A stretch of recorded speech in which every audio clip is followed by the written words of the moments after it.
Bihar elections பார்த்தோம்னா 243 தொகுதியில் 202 தொகுதி நம்ம வின் பண்ணியிருக்கோம். கூட்டணி தான் ஒரு தேர்தல் வியூகம். ஸோ இதை விஜய் அவர்கள் புரிஞ்சுக்கணும். ஃபர்ஸ்ட் டைம் அவர் எலெக்ஷன்ஸ்க்கு வராரு.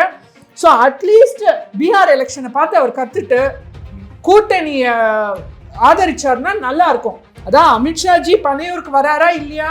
விஜய் உள்ள வரும்போது எங்களுடைய கொள்கை எதிரியே பாஜக தான் அப்படின்னு சொல்லி தான் உள்ள நுழையிறாரு. திரும்ப இந்த கூட்டணி இந்த கணக்கு இதுக்குள்ள வந்தாருன்னா அவருடைய இமேஜ் என்ன? கூட்டணின்றது ஒரு தேர்தல் வியூகமே தவிர ஒரு கூட்டணியில ஒரு 10 கட்சிகள் சேர்ந்ததுனால அந்த 10 கட்சிகளும் கொள்கைகள்ல ஒன்னாகாது.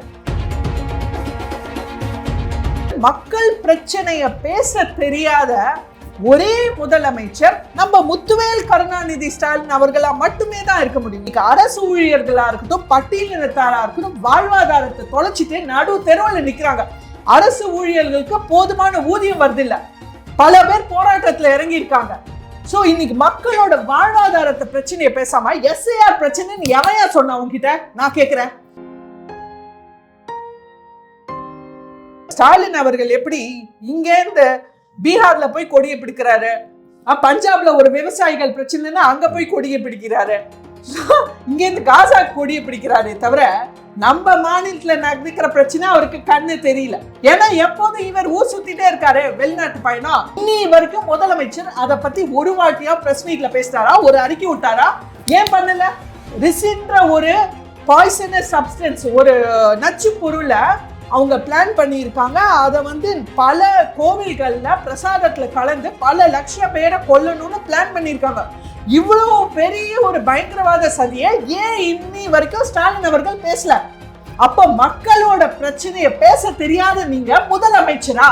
அந்த முதலமைச்சர் நாற்காலியில உட்கார உங்களுக்கு என்ன அருகதை இருக்குன்ற? இப்ப கூட சோழிங்கநல்லூர்ல ஒரு அம்மா சொல்லியிருக்காங்க, பிஎல்ஓ அவங்க அழுதுட்டே சொல்றாங்க, இந்த மாதிரி திமுக சோழிங்கநல்லூர் திமுக வட்ட செயலாளர் என்ன பிரஷர் போடுறாரு, அனாவசியமா எஸ்ஐஆர்ல என்ன கண்டமணி பேசுகிறாரு. இவங்க பாவம் ஒரு அரசு பள்ளி ஆசிரியர். கண்டபடி கண்டமணிக்கு கண்ட வார்த்தையில very abusive words he has used against that lady. அவங்க மேல அதான் தகாத வார்த்தைகள் யூஸ் பண்றதுக்கு திமுக இவங்களுக்கு யார் அதிகாரம் கொடுத்தா? மோடி அவர்கள் போய் வந்திருந்தாரு, அண்ணாமலை அவர்கள் ரிசீவ் பண்ணாங்க. அதுக்கப்புறம் ஒரு அப்பாயின்மெண்ட் கேட்டு அவர் கொடுக்காத மாதிரியும் சில வதந்திகள்லாம் வருது. அண்ணாமலை அப்பாயின்மெண்ட் கேட்டு மோடி தரல. மோடிஜிக்காக வேலை பண்றோம், பாஜக வேலை பண்றோம், தமிழக மக்களுக்காக என்றுமே நாங்க களத்துல நிற்போம்.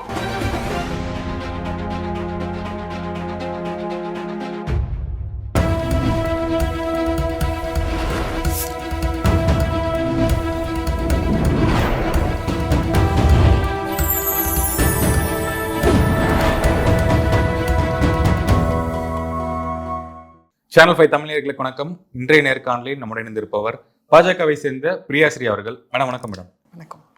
பீகாரின் மாபெரும் வெற்றியை தொடர்ந்து 2026 தமிழகத்தில் நடக்கக்கூடிய சட்டமன்ற தேர்தலும் என்டிஏ கூட்டணி ஒரு மாபெரும் வெற்றி பெறணும் அப்படிங்கிறதுக்காக அமித்ஷா அவர்கள் சென்னை வரப்போறாரு. பனையூர் பக்கத்திலே ஒரு ஹோட்டலில் தங்கி விஜய் சார் அவர்களை சந்திச்சு அவர் கூட்டணிக்கு அழைக்க போறாரு. அப்படி வரும் பட்சத்தில் இவங்க ஒரு மாபெரும் வெற்றி பெறுவாங்க அப்படிங்கிற விஷயம் ஒரு பிரபல நாளிதழில் நான் படித்தேன் இன்னைக்கு காலையில். இது நடக்கிறதுக்கான வாய்ப்பு இருக்குமா, இல்லை ஏன் இந்த மாதிரி நெரேட்டிவ் செட் பண்றாங்க, என்ன விஷயம்? கண்டிப்பா நல்ல கேள்வி. இன்னைக்கு பீகார் எலெக்ஷன்ஸ் பார்த்தோம்னா ஒரு லேண்ட் ஸ்லைடிங் விக்ட்ரி. 243 தொகுதியில் 202 தொகுதி நம்ம வின் பண்ணியிருக்கோம். ஸோ இதுலேருந்தே நமக்கு தெரியுது கூட்டணி தான் ஒரு தேர்தல் வியூகம். அதாவது ஒரு அரசியல் களம்ன்றது வேற. இன்னைக்கு திரு விஜய் அவர்கள் என்ன புரிஞ்சுக்கணும்னா, அரசியல் களம்ன்றது வேற, தேர்தல் களம்ன்றது வேற. அரசியல் களம் எந்த முதல் தடவை அரசியல்வாதி வேணா இறங்கி விளையாடலாம். ஆனால் தேர்தல் களம் சாதாரண விஷயம் இல்லை. 5 வருஷத்துக்கு ஒரு தடவை ஒரு வாட்டி ஜனநாயகத்துல வருது. அதுல மிக ஒரு தந்திரத்தோட கையாளணும். அந்த ஒரு சாணக்கியத்துவம் அமித்ஷாஜி அவர்களுக்கு இருக்குன்றது it is proven. Not only it is proven India wide. So இன்னைக்கு அவங்க மோடிஜி அவர்கள் வந்தபோது சாஃப்ரான் ஸ்டேட்ஸ் எவ்வளோ இருந்துச்சுன்னு, இன்னைக்கு எந்த அளவுக்கு சாஃப்ரான் ஸ்டேட்ஸ் வந்து இந்தியா முழுக்க இருக்குன்றதுக்கே அதுவே ஒரு ஒரு அத்தாட்சி. ஸோ இன்னைக்கு ஃபார் எக்ஸாம்பிள் வெஸ்ட் பெங்கால் எடுத்தோன்னா, அடுத்து வெஸ்ட் பெங்கால் அப்படின்னு பிரதமர் மோடி அவர்கள் லாஸ்ட் பீகார் வின்னிங் ஓட்டு ஸ்பீச்சில் சொல்லியிருந்தாரு. ஏன்னா அடுத்து வெஸ்ட் பெங்காலில் பார்த்தோன்னா நம்ம ரொம்ப முக்கியமாக கவனிக்க வேண்டியது, வெஸ்ட் பெங்காலில் மம்தா பானர்ஜி அவங்க ஆட்சிக்கு வரப்போ கம்யூனிஸ்ட் தான் கிட்டத்தட்ட ரூலிங்கில் இருந்தாங்க. ஆனால் மம்தா பானர்ஜி டேக் ஓவர் பண்ணும்போது காங்கிரஸ் வந்து 20% மேலே இருந்தாங்க. ஆனால் இன்னைக்கு காங்கிரஸ் காணாமல் போச்சு. வெஸ்ட் பெங்காலில் பிஜேபி பாஜக வந்து 45% அவங்களுக்கு வாக்கு இருக்கு வெஸ்ட் பெங்கால். ஸோ அந்த அளவுக்கு பாஜக வந்து ஒரு சாணக்கியத்துவம் உள்ள கட்சி. ஸோ இதை வந்து விஜய் அவர்கள் புரிஞ்சுக்கணும். ஃபர்ஸ்ட் டைம் அவர் எலெக்ஷன்ஸ்க்கு வராரு. ஸோ அட்லீஸ்ட் பீகார் எலெக்ஷனை பார்த்து அவர் கத்துட்டு கூட்டணியை ஆதரிச்சார்னா நல்லா இருக்கும். அதான் அமித்ஷாஜி பனையூருக்கு வராரா இல்லையா, இது வந்து இந்த செய்தி உண்மையா இல்லையான்றதை தாண்டி இன்னைக்கு விஜய் அவர்கள் எதுக்கு களத்துல இறங்கியிருக்காரு? அட்லீஸ்ட் அவர் சொல்றது என்ன, நான் களத்துல இறங்கியிருக்காரு திமுகவை வீழ்த்தணும், வாரிசு அரசியல் ஒழிக்கணும், இந்த நெப்போட்டிசம்க்கு ஒரு முற்றுப்புள்ளி வைக்கணும்னு. அதை பண்ணணும்னா இன்னைக்கு முக்கியமான ஆயுதம் கூட்டணி மட்டுமே மட்டுமே மட்டுமே. ஓகே, அதுக்காக இப்போ என்டிஏ கூட்டணிக்கு தான் இவங்க வரணும், விஜய் வந்தாகணும். தமிழிசை சவுந்தரராஜன் கூப்பிட்டாங்க, எல்முருகன் அவர்கள் கூப்பிட்டாங்க, நயினார் அவர்கள் கூப்பிட்டாங்க. இவர் வந்தா கொஞ்சம் நல்லா இருக்கும் அப்படிங்கிற மாதிரி ரிக்வெஸ்ட் பண்றாங்க, கேட்டுக்கிட்டே இருக்காங்க. இவர் வந்தாதான் இந்த கூட்டணியில் ஜெயிக்க முடியுமா? அந்த அளவுக்கு இது வலிமையற்று இருக்கா? பாஜக அதிமுக சேர்ந்து வந்து திமுக வீழ்த்த முடியாது அப்படிங்கிற இவங்களே எண்ணிக்கிறாங்களா? அதாவது நல்ல கேள்வி. இன்னைக்கு விஜய் அவர்களுக்கு என்ன சாய்ஸ் பார்ப்போமா? ரெண்டே சாய்ஸ்.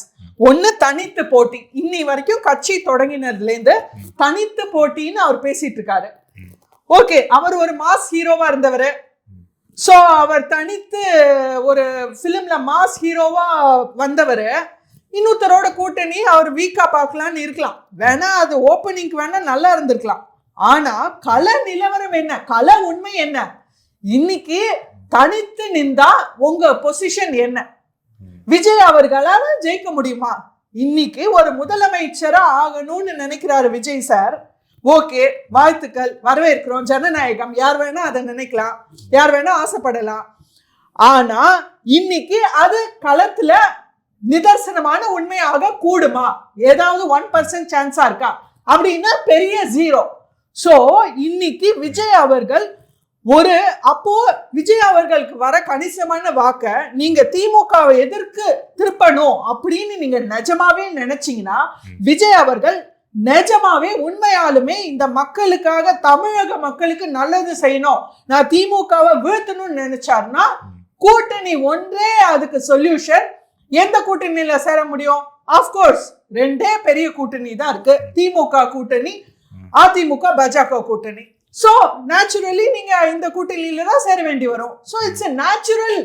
இது வந்து ஒரு நேச்சுரலான விஷயமே தவிர இதை வந்து it is not like here's 10 choices, 10 choice இருக்கு, அதுல ஒன்னு சூஸ் பண்ண. விஜய் வந்து உள்ள வரும்போது எங்களுடைய கொள்கை எதிரியே பாஜக தான் அப்படின்னு சொல்லி தான் உள்ள நுழையிறாரு. திரும்ப இந்த கூட்டணி இந்த கணக்கு இதுக்குள்ள வந்தாருன்னா அவருடைய இமேஜ் என்ன ஆகும்? அது யோசிப்பார்ல. இல்ல, நல்ல கேள்வி. அதாவது கூட்டணின்றது ஒரு தேர்தல் வியூகமே தவிர ஒரு கூட்டணியில ஒரு 10 கட்சிகள் சேர்ந்ததுனால அந்த 10 கட்சிகளும் கொள்கைகள்ல ஒன்றாகாது. அது வந்து கிளாரிட்டி வேணும். விஜய் அவர்களுக்கு அந்த கிளாரிட்டி வேணும். அவர் அரசியல்ல புதுசு, ஆனால் அவர் கிளாரிட்டி இல்லாம இருக்கலாம். கூட்டணி வந்து தேர்தல் வியூகமா மட்டும்தான் பார்க்கணுமே தவிர கூட்டணியில் இருக்க ஒரு கட்சிகளும் தனி கட்சிகள், தனி தலைவர்கள், தனி கொள்கைகள். ஒருவேளை இவங்க வியூகம் படி வந்தாருன்னா ஜெயிக்கிறதுக்கான பாசிபிலிட்டிஸ் இருக்கு. 100%, 100%. ஏற்கனவே அதிமுக பாஜக கூட்டணி ஸ்ட்ராங்கா தான் போயிட்டு இருக்கு. இத நம்ம ஒரு வியூகமா சம ஸ்ட்ராங்கா போயிட்டு இருக்கு. அதாவது இது இன்னைக்கு வந்து மக்கள் திமுகவோட வாரிசு அரசியல்ல வெறுக்கிறாங்க. ஸோ இதுக்கு ஒரு முடிவு கட்டணும் அப்படின்ற ஒரு எல்லாருமே அந்த தெளிவுக்கு வந்துட்டாங்க. மக்கள் வீழ்த்து எழுந்துட்டாங்க. ஸோ இன்னைக்கு அதாவது வாக்கு செதற விடக்கூடாது. அண்ணாமலை அவர்களும் சொன்ன மாதிரி பல பிரஸ் மீட்ல அவர் இதை சொல்லியிருக்காரு, வாக்கு செதறக்கூடாது. பாஜக மாநில தலைவர் நயினார் நாகேந்திரனும் சொல்லியிருக்காரு பல இடத்துல, வாக்க செதற விடக்கூடாது. சோ விஜய் அவர்கள் தனித்து நின்றா என்ன ஆகும்? என்ன யூஸ்? யாருக்கு யூஸ்?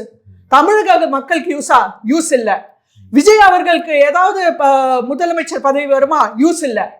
சோ விஜய் அவர்கள் தனித்து நின்றா விஜய்க்கும் யூஸ் இல்ல, மக்களுக்கும் யூஸ் இல்ல. சோ கூட்டணியில சேர்றதுதான் மக்களுக்கும் நல்லது, விஜய் அவர்களுக்கும் நல்லது. அதுதான் எல்லாருக்குமே, தமிழக மக்களுக்கு உண்மையாலுமே நல்லது பண்ணணும்னு அவர் மனசார நினைச்சாருன்னா கண்டிப்பா கூட்டணியில இணையறது, என்டிஏ கூட்டணியில இணையறது தான் ஒரே சொல்யூஷன். நேத்து விஜய் அவர்களுடைய ஒரு மக்கள் கூட்டம் காஞ்சிபுரத்தில் வச்சிருந்த ஒரு மீட்டிங் வச்சிருந்தா அதுல பேசினா மணல் கொலை பத்தி எல்லாம் பேசியிருந்தாரு. பாஜக எங்கேயுமே அட்டாக் பண்ணல, திமுக மட்டுமே அட்டாக் அப்படிங்கிறது போயிட்டு இருந்தாரு. முக்கியமா ஒரு விஷயம் சொன்னாரு, எங்களை போய் தற்குறிங்கிறீங்களே, நாங்க வந்து ஆச்சரியக்குறி, அரசியலோட ஆச்சரியக்குறி அப்படின்லாம் சொன்னாரு.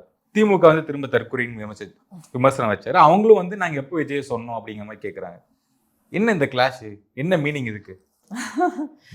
இன்னைக்கு வந்து அதாவது விஜய் அவர்கள் கண்டிப்பா தாவேக்கா ஒரு பெரிய ஆச்சரியக்குறி தான் இன்னைக்கு களத்துல. அது வந்து உண்மையா ஒத்துக்கணும். ஏன்னா இன்னைக்கு விஜய் அவர்கள் ஒரு மாஸ் ஹீரோ, ஒரு ரசிகர் பட்டாளம் அவர் பின்னாடி இருக்கு. சோ அதை ஒத்துக்கணும். இன்னைக்கு இந்த 2026 தேர்தல் ஒரு புரட்சிகரமான தேர்தலா இருக்க போகுது பல காரணங்கள்னால. அதுல ஒரு முக்கியமான காரணம் விஜய் அவர்கள் களத்துல இறங்கினதுனால. சோ நிறைய யங்ஸ்டர்ஸ், நம்ம ஒரு புது விஷயம் என்ன பார்க்கலாம்னா 2026ல இது வரைக்கும் நடக்காதது, பல யங்ஸ்டர்ஸ், பல முதல் தடவை இந்த ஜென்சின்றாங்களே, அந்த ஜென்சி பல வாக்காளர்கள் ஃபர்ஸ்ட் டைம் களத்துல இறங்கி அவங்களா முன் வந்து ஓட்டு போடக்கூடிய ஒரு நல்ல விஷயம். விஜய் அவர்களுக்கு அது ரொம்ப தேங்க்ஸ். ஜனநாயகத்தை நல்ல மேல கொண்டு வந்திருக்காரு. சோ கண்டிப்பா அது வந்து திமுகவுக்கு ஒரு பயம் உண்டாயிடுச்சு, நல்லாவே தெரியுது. ஏன்னா அவங்களோட நெக்ஸ்ட் அவங்க காயின் நகர்த்துறது உதயநிதி ஸ்டாலின் அவர்கள். நம்ம உதயாநிதி வந்து எதுக்கும் ஒர்த் இல்ல, உதவாநிதினு அவங்களுக்கே தெரியும். சொல்றீங்க மேடம்? அதாவது இன்னைக்கு ஒரே ரத்தத்துல பிறந்ததுனால மட்டுமே அந்த முதலமைச்சர் நாற்காலிய பத்தி யோசிக்க முடியும்ன்ற ஒரே ஒரு மக்கள் விரோத ஆட்சி, ஜனநாயக விரோத ஆட்சி திமுக. சேப்பாக்கள் நிக்கிறாரு, 1 லட்சம் ஓட்டு மேல எடுத்து ஜெயிச்சு வராரு. நாங்க வின்னிங் பர்சன்ட் மார்ஜின் எல்லாம் பார்த்திருப்போம். அவங்க கூட நின்றவங்களுடைய நிலைமை எல்லாம் மக்கள் தேர்ந்தெடுக்கப்பட்டு தான் நம்ம எம்எல்ஏ ஆனாரு. அந்த ஓட்டுகள் எப்படி வந்தது?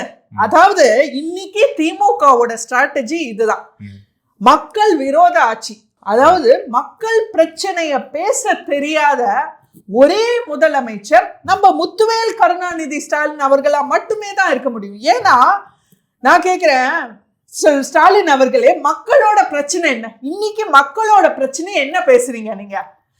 அதாவது பன்னீர்செல்வம் அவர்களுக்கு தலையில முடி முளைச்சதோ இல்லையோ, நெல்லு முளைச்சிருச்சு. இன்னைக்கு நெல்லு முளைச்சதுன்னு பேசுனீங்களா நீங்க? மக்கள் அன்னைக்கு விவசாயியோட பிரச்சனை என்ன? நெல் கொள்முதல் பிரச்சனை. இன்னைக்கு எம்ஆர்கே பன்னீர்செல்வம் அவர்களோ, சக்கரபாணி அவர்களோ, ஏன் மு க ஸ்டாலின் அவர்களோ, உதவாநிதியோ யாராவது பேசினாங்களா? நெல் கொள்முதல பேசாம அதை மடமாத்தி நீங்க என்ன பேசுறீங்க? இந்த ஈரப்பதத்தை இன்க்ரீஸ் பண்ணணும், மத்திய அரசு வந்து ஒன்றிய அரசு 22% ஆக்கணும் 17%ல இருந்து. சோ மக்களோட பிரச்சனை என்ன? நெல் கொள்முதல் பிரச்சனை. அதை இன்னைக்கு மக்கள் பிரச்சனையை மறுக்கிறீங்க. அடுத்து எஸ்ஐஆர், மக்களோட பிரச்சனை என்ன? வாழ்வாதார பிரச்சனை. இன்னைக்கு அரசு ஊழியர்களா இருக்கட்டும், பட்டியலினத்தாரா இருக்கட்டும், வாழ்வாதாரத்தை தொலைச்சிட்டு நடு தெருவில் நிக்கிறாங்க. அரசு ஊழியர்களுக்கு போதுமான ஊதியம் வருது இல்ல, பல பேர் போராட்டத்துல இறங்கி இருக்காங்க. சோ இன்னைக்கு மக்களோட வாழ்வாதாரத்தை பிரச்சனையை பேசாம எஸ்ஐஆர் பிரச்சனைன்னு எவையா சொன்ன உங்ககிட்ட? நான் கேட்கிறேன், தமிழக மக்கள் வந்து சொன்னமா எஸ்ஐஆர் பிரச்சனைன்னு? எஸ்ஐஆர் பிரச்சனைன்னு யாராவது ஒருத்தர் சாதாரண பொதுமக்கள் இது வரைக்கும் வாய திறந்தாங்களா? அப்போ ஜனநாயகத்தை காப்பாத்து கூட எஸ்ஐஆர் வந்து உன் கட்சிக்கு பிரச்சனை. உங்க ஓட்டு போயிடும். உங்க போலி ஓட்டு, திருட்டு ஓட்டை நம்பியே இருக்கும் இந்த திமுக. உங்க கள்ள ஓட்டு போயிடும்னு நீங்க பயப்படுறீங்க. சோ இன்னைக்கு அடுத்து கோவை மெட்ரோ இன்னைக்கு யார் பேசினா? இன்னைக்கு கோயம்புத்தூர் மக்கள் பேசினாங்களா? ஒழுங்கா சரியா ரோடு போட தெரியல, அந்த இடத்துல டிரைனேஜ் ஓப்பனா எவ்வளவு பேர் ஓப்பன் டிரைனேஜ்ல இந்த வாட்டி மழையில எவ்வளவு பேர் இந்த வாட்டி தண்ணீர் தீபாவளி கண்ணீர் தீபாவளி தான் தமிழகத்துல.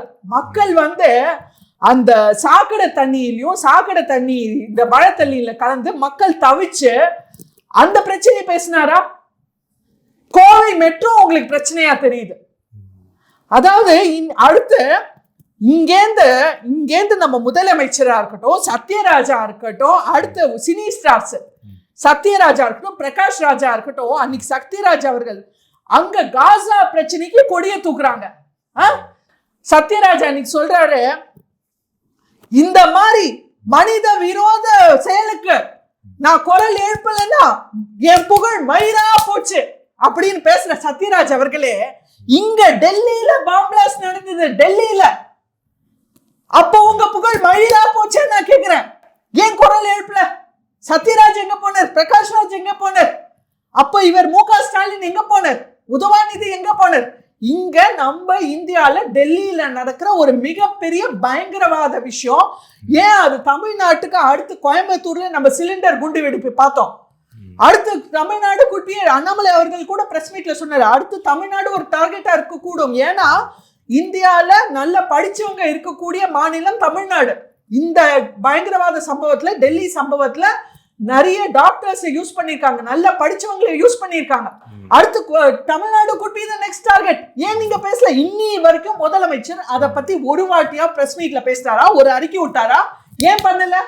அதுல முக்கியமா ரிசின்ற ஒரு பாய்சனஸ் சப்ஸ்டன்ஸ், ஒரு நச்சு பொருளை அவங்க பிளான் பண்ணியிருக்காங்க. அதை வந்து பல கோவில்கள்ல பிரசாதத்துல கலந்து பல லட்சம் பேரை கொல்லணும்னு பிளான் பண்ணியிருக்காங்க. இவ்வளவு பெரிய ஒரு பயங்கரவாத சதியை ஏன் இன்னி வரைக்கும் ஸ்டாலின் அவர்கள் பேசல? அப்ப மக்களோட பிரச்சனையை பேச தெரியாத நீங்க முதலமைச்சரா? அந்த முதலமைச்சர் நாற்காலியில உட்கார உங்களுக்கு என்ன அருகதை இருக்குன்ற இதுக்குதான் மக்கள் ஓட்டு போட்டு உங்களை உட்கார வச்சாங்களா? சோ இன்னைக்கு இதனாலேயே மக்கள் வந்து 2026ல திமுகவை புறக்கணிக்கிற போறாங்க. திமுகவோட ஆட்சி ஃபுல் க்ளோஸ் வரப்போது, அதுக்கே பயப்படுறாங்க. இப்போ நான் சமீபத்தில் ஒரு நியூஸ் பார்த்தேன். என்ன, தமிழ்நாடு சம்பந்தப்பட்ட இந்த தொழில்துறை சம்பந்தப்பட்ட விஷயங்கள் நிறைய இண்டஸ்ட்ரீஸ் வந்து நம்ம இழந்துட்டு இருக்கோம். இதே ஆந்திரா பக்கம் பார்க்கும்போது அவங்க எல்லா இண்டஸ்ட்ரி வந்து வரவேற்று இன்வெஸ்ட்மெண்ட் பண்ணி, இப்போ கூகுளில் கூட இன்வெஸ்ட் பண்ணியிருக்காங்க. சிஎம் அவர்கள் பார்த்தேன், ஆந்திர பிரதேஷ் சிஎம் சந்திரபாபு நாயுடு வந்து ஒரு நேஷனல் டெலிவிஷனில் உட்காந்து பேசுறாரு, நாங்கள் இந்த மாதிரி இன்வெஸ்ட் பண்ண போகிறோம், அடுத்தது வந்து குளோபலைஸாக நாங்கள் கொண்டு போக போகிறோம் எங்கள் டிஸ்ட்ரிக்டை, எங்கள் மாநிலத்தை அப்படிங்கிற மாதிரி கொண்டு வராரு. இங்கே கம்பேரிஷன் ஒன்று இருக்குல்ல, நம்ம சிஎம் என்ன பண்றாரு, அங்க சிஎம் பார்த்தா அங்க எங்கேயோ போயிட்டு இருக்காங்க, நம்ம ஒரு டவுன்வர்ட்ஸ்ல போற மாதிரி ஒன்று நடந்துட்டு இருக்கோம். கண்டிப்பா. அதாவது இன்னைக்கு வந்து தமிழக மக்களை வந்து குழி தோண்டி புதைக்கும் இந்த ஆட்சி திமுகவோட துரோகமோட ஆட்சி. இவங்க திமுகவோட 5 வருஷ ஆட்சியில 5 லட்சம் கோடி கடன் வாங்கி நம்மள வந்து நிதி நெருக்கடியில ஆழ்த்தி இன்னைக்கு மக்களோட வாழ்வாதாரத்தை ஒரு கேள்விக்குறியாக்கிட்டாங்க. நான் கேட்கிறேன், இன்னைக்கு தமிழக முதலமைச்சர் இன்னைய வரைக்கும் மைக்க பிடிச்சா என்ன சார் பேசுறீங்க ஸ்டாலின் அவர்களே? அதாவது இன்னைக்கு முக்காடு முதலமைச்சர்னா நம்ம தமிழக முதலமைச்சர் ஸ்டாலின் அவர்கள் தான். ஏன்னா ஒரு இதுக்கு வந்து ஒரு மெட்ரோ இஷ்யூக்கு இங்கேருந்து நீங்க பிஎம்க்கு லெட்டர் எழுதுறீங்கல்ல, மோடிஜிக்கு லெட்டர் எழுதுறீங்களா? ஏன் மோடிஜி கோவைக்கு வரும்போது நேரம் சந்திச்சு பேச வேண்டியதானே? தூத்துக்குடி வரும்போது பேச வேண்டியதானே? தஞ்சாவூர் வரும்போது பேச வேண்டியதானே? அப்போ இன்னைக்கு ஒரு முக்காடு முதலமைச்சர் திரு ஸ்டாலின் அவர்கள் எதுக்கு எடுத்தாலும் ஒரு லெட்டர் எழுதுறது, ஒரு அறிக்கை விடுறது, ஒரு போட்டோ ஷூட் பண்றது, இதுக்கு மட்டுமே அவர் லாய்க்குன்றது நல்ல நிரூபணம் ஆயிடுச்சு. அதாவது இன்னைக்கு அதே பொசிஷன் தான் உதவாநிதி அவர்கள். இதே நம்ம பக்கத்து மாநிலம்ல நீங்க சரியா சொன்னீங்க, பாத்தீங்கன்னா இங்க இருக்கிற மொத்த இன்வெஸ்ட்மெண்ட் இன்னைக்கு கூகுள் நிறுவனத்துல இருந்து நமக்கு வந்த இன்வெஸ்ட்மெண்ட் 0. அடுத்து ஹுவா சிங், இப்பதான் போன வாட்டி பேசணும் நம்ம, ஹுவா சிங் வந்து இங்க வர வேண்டிய 1700 கோடி இன்வெஸ்ட்மெண்ட் வந்து அடுத்த மாநிலம் ஆந்திராவுக்கு இழுத்துட்டாங்க அவங்க சந்திரபாபு நாயுடு அவர்கள். இன்னைக்கு ப்ளூம்பர்க்ல போன வாரம் சந்திரபாபு நாயுடு அவர்கள் ஒரு பேட்டி கொடுத்திருக்காரு, குவாண்டம் கம்ப்யூட்டிங் பத்தி பேசுறாரு சந்திரபாபு நாயுடு அவர்கள். மக்களே, தமிழக மக்கள் இதை கவனிக்கணும், தமிழக மக்கள் ஷுட் நோட் த பாயிண்ட். ஒரு மாநில முதலமைச்சர் குவாண்டம் கம்ப்யூட்டிங் பத்தி பேசுறாரு. ஆந்திராவை எப்படி எப்படி யூஎஸ்ல சிலிகான் வேலி இருக்கோ அந்த மாதிரி ஆந்திராவை குவாண்டம் வேலியா ஆக்கணும். அடுத்து நெக்ஸ்ட் ட்ரெண்ட் அதுதான் அப்படின்னு ஒரு தொலைநோக்கு பார்வையோட நகர்றாரு அந்த முதலமைச்சர். நம்ம முதலமைச்சர் இங்க என்ன பேசுறாரு, என்ன பேசுறாருன்ற, அதாவது இவன் உக்காந்தா அவன் தும்பினா இவன் நின்றான், அந்த இது சரியில்லை இந்த இது சரியில்லை, ஒன்றிய அரசு எங்களை வஞ்சிக்குது அப்படின்னு இன்னைக்கு தமிழக மக்களை வஞ்சிக்கிற ஒரே முக்காடு முதலமைச்சர் ஸ்டாலின் அவர்கள். இது நல்லா ப்ரூவ் ஆயிடுச்சு. இன்னைக்கு ஸ்டாலின் அவர்களை நான் சேலஞ்ச் பண்றேன். ஸ்டாலின் அவர்களோ, ஏன் ஸ்டாலின் அவர்களோ விடுவோம், உதயநிதி அவர்களோ இன்னைக்கு குவாண்டம் கம்ப்யூட்டிங் பத்தி ப்ளூம்பர்க்ல இன்டர்வியூ கொடுக்க முடியுமா? சந்திரபாபு நாயுடு அவர்கள் கொடுக்கிற மாதிரி இன்னைக்கு அவங்களால குவாண்டம் கம்ப்யூட்டிங் பேச முடியுமா? ஏஐ டெக்னாலஜி பேச முடியுமா? மக்களை என்னையா ஏமாத்துறீங்க, எவ்வளவு நாளையா இப்படி ஏமாத்துறீங்க? இப்படி தமிழக மக்களை கீழ் நிலையிலேயே வச்சுட்டு, அதாவது இப்படி அவங்கள அடிமட்டத்திலே வைக்கணும், அவங்களுக்கு வெறும் சாப்பாடு போடணும், இதை ஃப்ரீயா கொடுக்கணும், அதை ஃப்ரீயா கொடுக்கணும், எலெக்ஷன் வந்தா ஒரு 1000 ரூபாய் வீசி கேட்டா ஓட்டு வந்துடும் அப்படின்னு மக்களை இன்னைக்கு அடிமட்டத்திலேயே வச்சுட்டு ஒரு கொத்தடிமைகளா ஆட்சி செய்ய நினைக்கும் இந்த திமுக ஆட்சி 2026 ஒழிச்சு கட்டே தீரணும். அதான் இன்னைக்கு எந்த அளவு சந்திரபாபு நாயுடு அவர்கள் ஒர்க் பண்ணியிருக்காருன்னா, இன்னைக்கு பிசினஸ் லைன் ஆர்டிக்கல்ல வந்திருக்க, we are making AP a manufacturing tech hub அப்படின்னு சொல்லியிருக்காரு. எந்த அளவுக்கு அவங்களுக்கு இன்வெஸ்ட்மெண்ட் இது வரைக்கும் அவங்க MOU புரிந்துணர்வு ஒப்பந்தம் சைன் பண்ணியிருக்காங்கன்னா, ப்ரூக்ஃபீல்ட் அசெட் மேனேஜ்மெண்ட்ல 1.25 லட்சம் கோடி, அதானி குரூப்ல 1 லட்சம் கோடி, ரெனியூ எனர்ஜி குளோபல்ல 60,000 கோடி, ஹீரோ ஃபியூச்சர் எனர்ஜிஸ்ல 30,000 கோடி, கார்பனேட்டிக் LLCல 31,500 கோடி. சோ இந்த அளவுக்கு பல லட்சம் கோடிகள்ல புரிந்துணர்வு ஒப்பந்தம் MOU சைன் பண்ணிட்டு இருக்காங்க. நம்ம தமிழ்நாட்டை தலைகுனிய வைக்க மாட்டோம்னு நம்மளும் நியூஸ்ல வரோம். பல லட்சம் கோடி எதுக்கு? ஊழல்களுக்கு. இன்னைக்கு ஊழல்களுக்கும் திருட்டு உருட்டுக்கும் பேர் போன இந்த திமுக தமிழ்நாட்டை விட்டு ஒழிக்கப்பட வேண்டும். அதுதான் தமிழக மக்களுக்கு நல்லது. பக்கத்து ஆந்திராவை பார்த்து தமிழக மக்கள் விழுத்து எழுந்துக்கணும். எந்த மாதிரி முதலமைச்சரை நம்ம தேர்தல்ல முன் கொண்டு வரணும், எந்த மாதிரி முதலமைச்சர்ன்றத தயவு செய்து மக்கள், தமிழக மக்கள் ஆந்திராவை பாருங்க. இல்ல யாரா நினைக்கிறீங்க இப்ப ஆந்திரா மாதிரி ஒரு நல்ல முதலமைச்சர் வேணும்னா இங்க யாரை நீங்க சொல்ல வரீங்க? மக்கள் தேர்ந்தெடுக்கட்டும், மக்கள் தேர்ந்தெடுக்கட்டும். யாரு இல்ல என்டிஏ கூட்டணியில இருக்காங்களா, புதுசா வந்தவங்களா, இல்ல சீமான் அவர்கள் மாதிரி ஒருத்தரா, யார சொல்ல வரீங்கன்னு சொல்லிருங்க. அந்த ஒரு லெவல் ஆஃப் நாலேஜ் இருக்க சிஎம் கேண்டிடேட் யாரு? மக்கள் தேர்ந்தெடுக்கட்டும். இன்னும் நம்ம எலெக்ஷன் பக்கத்துல வர வரதான் நமக்கு அனௌன்ஸ்மெண்ட்ஸ் வரும். கூட்டணிலாம் இன்னும் மாறுமே. சோ இப்போ it is too early to say. But ஒண்ணு மட்டும் நிச்சயம், மக்கள், தமிழக மக்கள் வீழ்த்தி எழுந்துக்கணும். ஆந்திராவை பார்த்து இன்னைக்கு $120 பில்லியன், $120 பில்லியன் US இன்வெஸ்ட்மெண்ட்ஸ் வந்து ஆந்திராவுக்கு வந்திருக்கு. பக்கத்து ஸ்டேட் ஆந்திராவுக்கு வந்ததை ஏன் நம்மளால இருக்க முடியல? சோ இன்னைக்கு இப்படி ஒரு கேடு கெட்ட இயலாமையோட ஆட்சி செய்யறாரு திரு ஸ்டாலின் அவர்கள். இதுக்கு மக்கள் முடிவு கட்டியே ஆகணும். அடுத்த முதலமைச்சர் சந்திரபாபு நாயுடு அவர்களை ரோல் மாடலா எடுத்து மக்கள் தேர்ந்தெடுத்தாங்கன்னா நல்லா இருக்கும். எஸ், இன்னைக்கு கூட SIR சம்பந்தப்பட்டு விசிகாவின் சார்பாக ஒரு ஆர்ப்பாட்டம் நடத்தியிருக்காங்க. SIR என்ன பாதிப்பு ஏற்படுத்த போகுது, அதனால ஏதோ பிரச்சனை இருக்கா? ஏன்னா இந்த பூத் லெவல் ஏஜென்ட்ஸ், ஆஃபீஸர்ஸ் அவங்க எல்லாருமே வந்து எங்களுக்கு பணிச்சுமை வந்து ரொம்ப அதிகமா இருக்கு, வேலைப்பளு அதிகமா இருக்கு, நாங்க வேலை செய்ய மாட்டோம் அப்படிங்கிற ஒரு பக்கம் வந்து சூசைட் நடந்திருக்கு, இன்னொரு பக்கம் சூசைடல் தாட்ஸ் எல்லாம் வருது, அதுக்கான முயற்சி நாங்க எடுக்கிறோம் அப்படிங்கிறாங்க. யார் இதெல்லாம் கிரியேட் பண்றாங்க? என்ன பணிச்சுமை அவங்களுக்கு? தெரிஞ்சவங்க கூட இப்போ சண்டே வரைக்கும் வேலை பார்க்குறாங்க, சண்டே ஃபுல் டே வந்து அந்த பிஎல்ஓ வேலை பார்த்துக்கிட்டு இருக்காங்க. இவ்வளோ நெருக்கடி கொடுத்து அவங்க வேலை வாங்கணுமா? நல்ல கேள்வி. அதாவது இன்னைக்கு வந்து ஒரு SIRன்றது வந்து ஒரு முக்கியமான ஜனநாயகத்தை காப்பாற்றக்கூடிய ஒரு விஷயம். ஏன்னா இன்னைக்கு கொளத்தூர் தொகுதி, ஸ்டாலின் அவர்களோட கொளத்தூர் தொகுதியிலே பார்த்தோம்னா கிட்டத்தட்ட 19,000 போலி வாக்காளர்கள் இருக்காங்க. 19,000. It's not an ordinary number. So இன்னைக்கு SIR நமக்கு மிக மிக அவசியம். ஆனா இன்னைக்கு BLOக்கள், அதாவது முரசொலியில கூட வெளியிட்டு இருக்காங்க. அதாவது நம்ம ஸ்டாலின் அவர்கள் எப்படி இங்கேருந்து பீகார்ல போய் கொடியை பிடிக்கிறாரு, பஞ்சாப்ல ஒரு விவசாயிகள் பிரச்சனைன்னா அங்க போய் கொடியை பிடிக்கிறாரு, இங்கேருந்து காசா கொடியை பிடிக்கிறாரே தவிர நம்ம மாநிலத்துல நடக்கிற பிரச்சனை அவருக்கு கண்ணு தெரியல. ஏன்னா எப்போதும் இவர் ஊர் சுத்திட்டே இருக்காரு, வெளிநாட்டு பயணம். அப்புறம் உதயநிதி வந்து எப்போதும் துபாய் அங்க இங்க உல்லாச பயணம் போயிட்டே இருக்காரு. எப்படி மக்கள் பிரச்சனை தெரியும்? எப்படி தமிழ்நாட்டு மக்களோட தினசரி வாழ்வாதார கேள்விக்குறிகள் என்னன்னு எப்படி உங்களுக்கு தெரியும்? அதான் தெரியல. அடுத்து இந்த எஸ்ஐஆர்ல ரொம்ப முக்கியமானது இன்னைக்கு பாத்தீங்கன்னா முரசொலியில சொல்லியிருக்காங்க. அதாவது தமிழ்நாட்டு பிரச்சனையே விட்டுட்டாங்க. அந்த மாநிலத்துல எப்படி நடந்துச்சு, இந்த மாநிலத்துல எப்படி நடந்துச்சு.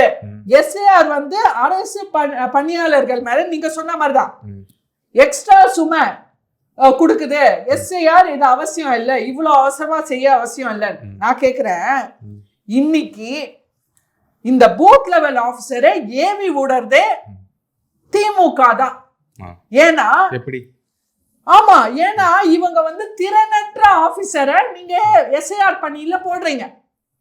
இன்னைக்கு திறனற்ற ஆபீசரை எஸ்ஐஆர் பணியில போட்டீங்கன்னா சுமை ஜாஸ்தி தானே ஆகும். இப்ப கூட சோழிங்கநல்லூர்ல ஒரு அம்மா சொல்லியிருக்காங்க, பிஎல்ஓ அவங்க பாவம் அழுதுட்டே ஒரு ஆடியோ ரெக்கார்டிங் கூட கேட்டேன். அவங்க அழுதுட்டே சொல்றாங்க, இந்த மாதிரி திமுக சோழிங்கநல்லூர் திமுக வட்ட செயலாளர் என்ன பிரஷர் போடுறாரு, அனாவசியமா எஸ்ஐஆர்ல என்ன கண்டபடி கண்டமணி பேசுகிறாரு. இவங்க பாவம் ஒரு அரசு பள்ளி ஆசிரியர். அதான் இப்ப பெரும்பாலும் அரசு ஊழியர்கள் தான் அந்த பிஎல்ஓ வேலை பாக்குறாங்க. அவங்க எல்லாரும் அந்த தகுதியற்றவர் அப்படின்னு எடுத்துக்கலாமா நீங்க சொல்றதுல? அப்படி சொல்ல முடியாதே. அதாவது இந்த அம்மாவை அந்த திமுக வட்ட செயலாளர், சோழிங்கநல்லூர் வட்ட செயலாளர் கண்டபடி கண்டமணிக்கு கண்ட வார்த்தையில very abusive word he has used against that lady. அந்த ஒரு பெண் மேல நீங்க எப்படி, அவங்க என்ன வேணா இருக்கட்டும், அவங்க அதுக்கு தகுதி உள்ளவங்களோ உள்ளாதவங்களோ, அவங்க மேல அதான் தகாத வார்த்தைகள் யூஸ் பண்றதுக்கு திமுக இவங்களுக்கு யார் அதிகாரம் கொடுத்தா? யார் அதிகாரம் கொடுத்தா? He should be arrested. FIR should be filed on Sholinganallur DMK person. அந்த சோழிங்கநல்லூர் DMK மாவட்ட செயலாளர் மேல FIR ஃபைல் பண்ணோம். அந்த அம்மா பாவம், நான் வந்து சூசைட் பண்ணிப்பேன்னு பேசுது. சோ அந்த அளவுக்கு நீங்க வந்து ஒரு மக்களை இழிவா நடத்துறீங்க. அதுதான் திமுகவோட பிரச்சனை. இன்னைக்கு BLOs are under pressure. அதாவது இன்னைக்கு இந்த எஸ்ஐஆர்ன்ற விஷயத்துக்கு திமுக எதிர்க்கிறது, அதாவது திருட்டும் உருட்டும். இன்னைக்கு H. ராஜா அவர்களும் ஒரு மீடியா இன்டர்வியூல சொல்லிருக்காரு, திருட்டும் உருட்டுமே உருவான நம்ம திமுக அவர்கள் என்ன பண்ணுவாங்க? இந்த மாதிரி வழிகள் தான். அதாவது தகுதியற்ற பிஎல்ஓக்கள் போகுது. எந்த அளவுக்கு பாருங்கன்னா, ஆதாரத்தோட சொல்றாங்க, சேப்பாக்கத்துல அதிமுக ஜெயக்குமார் அவர்கள் பேசியிருக்காரு, முன்னாள் அமைச்சர். சேப்பாக்கத்துல 3வது படிச்ச ஜிம் வாட்ச்மேன் பிஎல்ஓவா போட்டிருக்காங்க. எப்படி அவர் பணியை செய்ய முடியும்? எப்படி ஜனநாயகம் காப்பாற்ற முடியும்? எப்படி அவர் போய் ஃபார்ம் ஃபில் பண்ணுவாரு ஒரு 3வது படிச்சவர்? அடுத்து அயோத்தி குப்பத்துல பிஎல்ஓவை துரத்தி அடிச்சிட்டாங்க. இது வேற பல இடத்துல நடக்குது. திமுக ஆளா இல்லைன்னா பிஎல்ஓவை துரத்தி அடிச்சுட்டு அவங்க ஆளு அந்த படத்துல போடுது. அயோத்தி குப்பத்துல பவானின்றவங்க திமுகவோட BLA 2. ஸோ பிஎல்ஓவை துரத்தி அடிச்சுட்டு இவங்களை போட்டிருக்காங்க. அந்த அம்மா நம்ம முப்பெரும் தலைவர்கள் இருக்காங்களே, கருணாநிதி, ஸ்டாலின், உதயநிதி, அவங்க போட்டோவை போட்ட ஒரு பைய வச்சுட்டு அந்த பையில இருந்து ஃபார்மை கொடுக்குறாங்க. இதுதான் ஜனநாயகமா? நான் கேட்கிறேன். அடுத்து பாகம் 177ல பிஎல்ஓ நரேஷ் அவங்கள துரத்தி அடிச்சுட்டு திமுகவை சேர்ந்து சுபஸ்ரீன்ற ஒரு அம்மாவை போட்டிருக்காங்க. பாகம் 172 இதான் ஹைலைட். பிஎல்ஓன்றவங்க என்ன பொறுப்பு? வீட்டுக்கு வீடு போய் ஃபார்மை கொடுக்கணும், அவங்கள ஃபில்அப் பண்ண ஹெல்ப் பண்ணணும், ஃபார்மை திருப்பி வாங்கணும். பிஎல்ஓட பொறுப்பு அது. 172 பாகத்துல திமுக மாவட்ட பிரதிநிதி கால்ல அடிப்பட்டவர் ஒருத்தரை போட்டிருக்காங்க பிஎல்ஓவா. அவர் எப்படி வீடு வீடா போவாரு? சோ இன்னைக்கு வேணுக்குன்னே எஸ்ஐஆர் பிரச்சனை பண்ணணும்ன்றதுக்காகவே அவங்க ஓட்டு திருட்டு, வாக்கு திருட்ட வெளில வந்துடும், அவங்க உருட்டு திருட்டெல்லாம் வெளில அம்பலம் ஆயிடும்ன்றதுக்காகவே இது திமுகவோட சதிதான் இந்த எஸ்ஐஆரோட போராட்டம். ஓகே மேடம், ஒரு இறுதியான கேள்வி என்னன்னா, சமீபத்தில் மோடி அவர்கள் கோவை வந்திருந்தாரு, அண்ணாமலை அவர்கள் அந்த ரிசீவ் பண்ணாங்க. அதுக்கப்புறம் ஒரு அப்பாயின்மெண்ட் கேட்டு அவர் கொடுக்காத மாதிரியும் சில வதந்திகள்லாம் வருது. அண்ணாமலை அப்பாயின்மெண்ட் கேட்டு மோடி தரல அப்படின்னு சில வதந்திகள் வருது. இருந்தாலும் இவருடைய அடுத்த ஒரு தேசிய பொறுப்புல போவாரு, சட்டமன்ற தேர்தலுக்காக சில வேலைகள் பண்ணிட்டு இருக்காருலாம் கேட்கிறோம். என்ன நடந்துட்டு இருக்கு? அண்ணாமலை சாருடைய நெக்ஸ்ட் மூவ் என்னவா இருக்கு? அதாவது இன்னைக்கு அண்ணாமலை அவர்கள் மாதிரி ஒரு மிக சிறந்த ஒரு அரசியல்வாதி தமிழ்நாடு என்ன இந்தியாவிலே is one of the best politicians. So இன்னைக்கு அண்ணாமலை அவர்கள் இதெல்லாம் பல வதந்திகள் வரும், இதெல்லாம் எதிர்கட்சிகள் ஏவி விடுறது. ஏன்னா இன்னைக்கு எப்படியாவது அவங்க வந்து திமுக பாஜக அதிமுக பாஜக கூட்டணி வந்து பொருந்தா கூட்டணி திமுக சொல்லிட்டே இருந்தாங்க. ஆனா நாங்க களத்துல ஸ்ட்ராங்கா தான் இறங்கி வேலை பண்ணிட்டு இருக்கோம். அப்புறம் அண்ணாமலை அவர்கள் மேல பல சர்ச்சைகள் எழுப்ப பார்த்தாங்க. ஏன் அவர் நிலம் வாங்கினது கூட ஒரு சர்ச்சையா பண்ணாங்க, அவர் பர்சனல் விஷயம் எல்லாம் இழுத்தாங்க. ஆனாலும் அவர் he is a very well behaved gentleman, ஒரு நல்ல ஒரு திறமையான பாலிட்டிஷியன், அவருக்கு தெரியும். அதனால அவர் இப்போ 2 நாள் முன்னாடி கூட அவர் மீடியாவில் கொஸ்டின் கேட்கும்போது அவர் சொல்லிட்டார், நான் தேர்தல் நோக்கி பயணிக்கிறேன், எனக்கு கொடுக்குற எந்த வேலைகளும் எனக்கு கொடுத்த பொறுப்பு, அதை நோக்கி நாங்க பயணிக்கிறோம், மோடிஜிக்காக வேலை பண்றோம், பாஜக வேலை பண்றோம், தமிழக மக்களுக்காக என்றுமே நாங்க களத்துல நிற்போம். அதை அவர் செஞ்சுட்டே இருக்காரு. Hats off to him. Okay madam, உங்கள் நேரத்துக்கும் நேர்காணலுக்கு மிக்க நன்றி. வணக்கம் மேடம்.